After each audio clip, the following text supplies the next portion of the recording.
Ayan.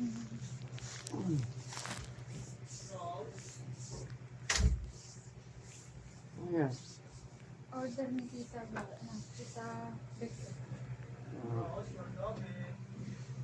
Sigawan mo dyan sa bintana, hindi mo pumasok hanggang doon sa kabilang hagdanan, sa dulo. Sigawan mo dyan. Saan dyan? Andyan. So, hanggang.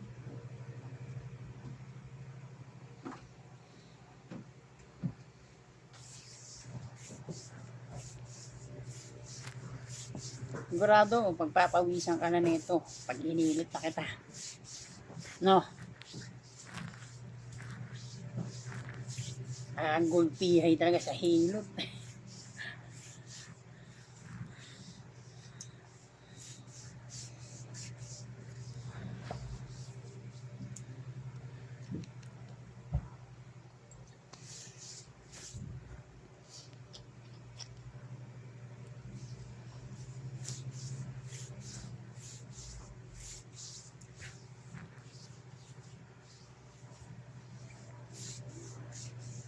Ano na ubuos yung pera mo?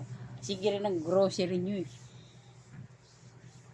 Grocery rin kanila pa, paulit eh. 1,000 lang yun. O 1,000 rin yung pa ng grocery ko rin nung karaan. Tapos 500 yung ulam. Oh.